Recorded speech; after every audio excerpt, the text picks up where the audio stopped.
Whoa. Hello, friends. Today I'm going to talk to you about what I do when I'm trying to go really quick, okay? So sometimes you're in scenarios at a wedding where you don't have a lot of time and you really got to work quickly, okay?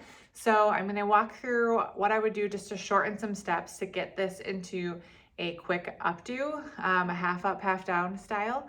And then I'm going to talk to you about a little scenario that has to do with pricing and speed of the work that you do. So let's get started.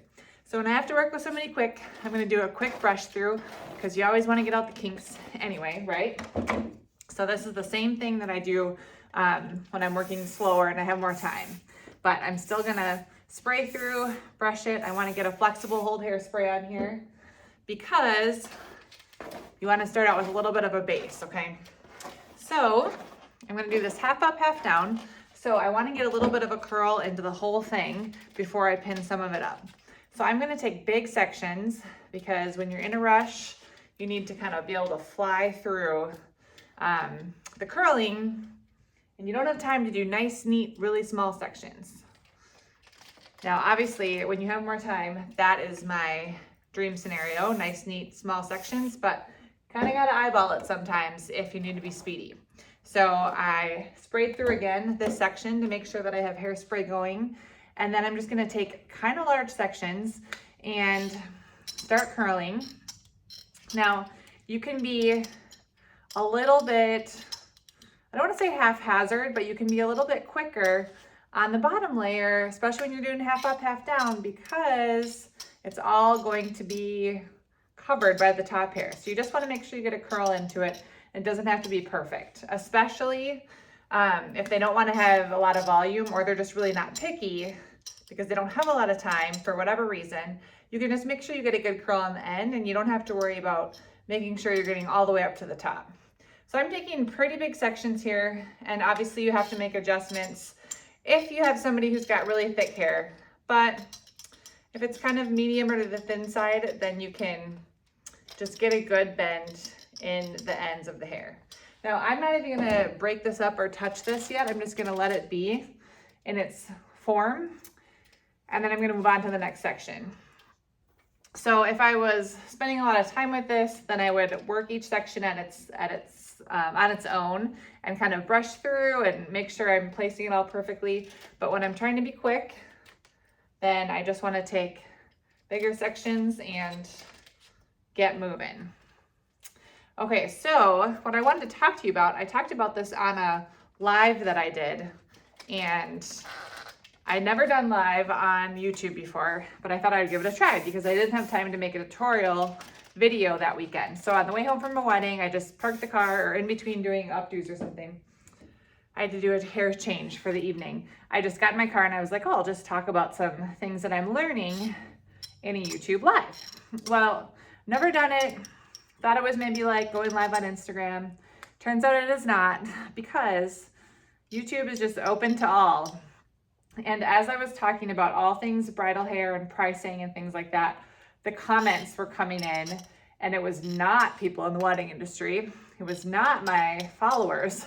It was just random people on the internet talking about if I was married and sending obscene things, and it got so uncomfortable that I was like, all right, I gotta go. It was really strange.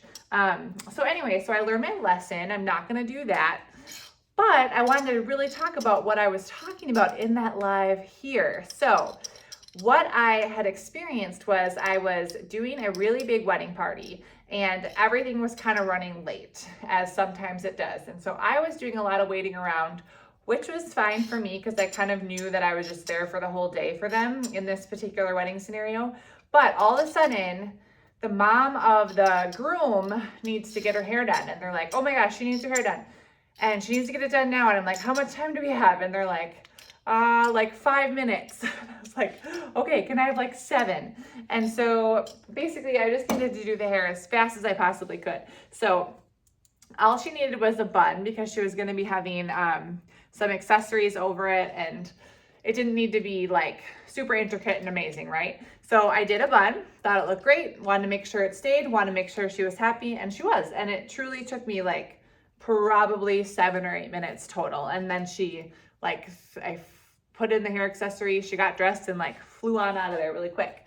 So what I was thinking about in that scenario is that sometimes when we talk about pricing and we get hung up on, or people get hung up on how much we charge, or they wonder if they should be paying less for a half up, half down, or people ask you if maybe you can pay less if it's all down, or if you different pricing for short hair or something like that.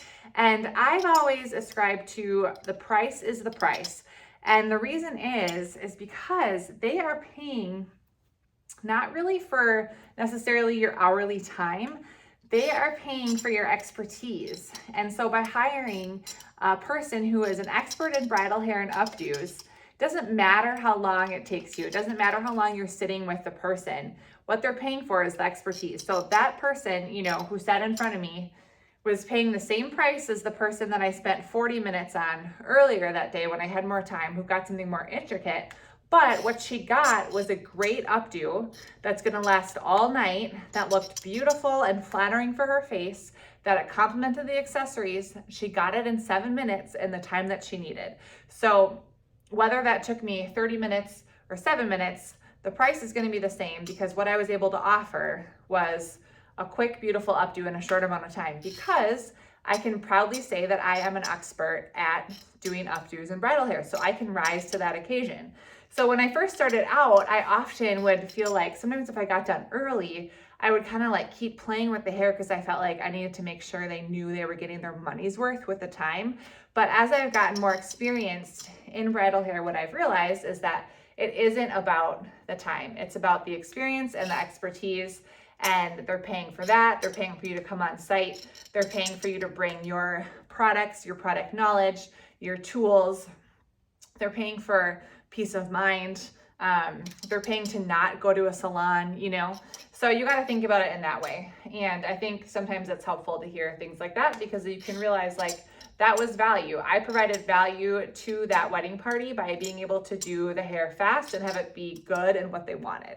And that is worth that money that they're paying. So anyway, I hope that's encouragement to you as you are pricing yourself. And a lot of people that are on this channel are here because they're newer. And one of the biggest questions I often get is, how do I price myself? So that is one thing to think about. Another thing when it comes to pricing is that it's helpful when you're just getting started and you really want to build up your books and you just want to have more experience, is to look at your market and see what other people are charging, and to charge a little bit lower than that. And the reason I say that is because if you're starting out and you really want to just get a lot of brides because you want to get experience, then you need to be able to fill up your books. And the only way you're really going to learn is by getting a lot of brides and getting your hands wet and getting in there. So the best thing that you can do is be able to get as many as you can at maybe a lower price than you want to charge, so you can get the kind of numbers that you want. And that will really help you to learn and grow and feel more confident and get the experience that you need. So I hope that helps a little bit.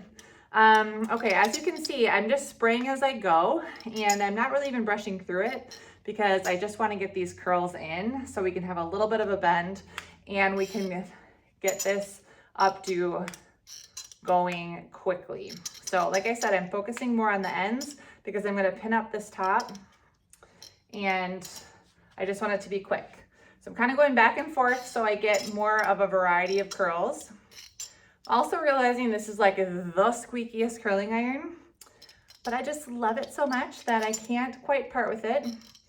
So maybe I need a little WD-40 on this guy. I don't know, but squeaky, that's okay.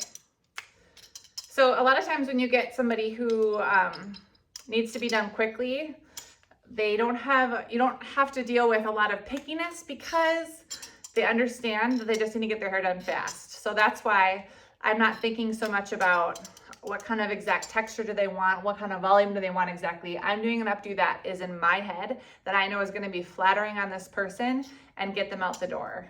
So, I mean, ideally you have time to collaborate and really make sure you do something that they like, but every once in a while you get a scenario where you just have to get something done. So that's what I'm working with today. Okay, so this is my last little piece here. And we've gotten a little bit of curl in the whole thing, so it's not super, super fancy. I'm gonna use some texture spray over the top because I'm gonna work this into a half up, half down. Really, really simple. Now, before I started brushing, I did make sure that it has the part that I want. So we've got a side part happening, okay? And what I'm gonna do is I'm just gonna take this middle section here. So I'm kind of gathering the hair around the crown. And I'm just gonna lift it a little bit so it has a little bit of natural volume and pinch this together. So I'm holding this with my fingers, and then I am simply going to reach way over here for my bobby pins. And I'm just grabbing what I have first.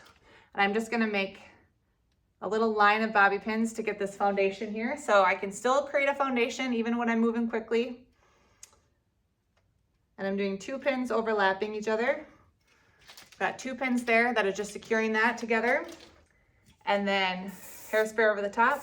Flexible, this is really light, versatile hairspray. This is Redken, it's called Fashion Work 12. And it's really light, and so it's not gonna be too sticky as I'm working. Okay, then I'm gonna take this, why that's important is because when you're working fast, you can't have sticky hair that's sticking to your fingers and not doing what you want. Okay, I'm twisting. And if you wanna make this a little fancy, spray it with texture spray. And then you can simply just pull this out a little bit. You have a little bit of bend that really helps to do that. Crossing over the middle here. And I'm going to pin this in on this side.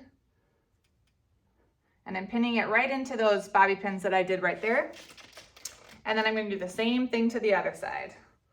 So I'm gathering the hair on this side, smoothing with my fingers, twisting it. And what I'm gonna do here, because it's only pinned on this side, there's no pins here, I'm gonna just pull this through. So just like that. And then I can put a pin in to secure on this side. If the hair is really thick, you're gonna wanna probably do more than one, but just for speed today, I can just do the 2.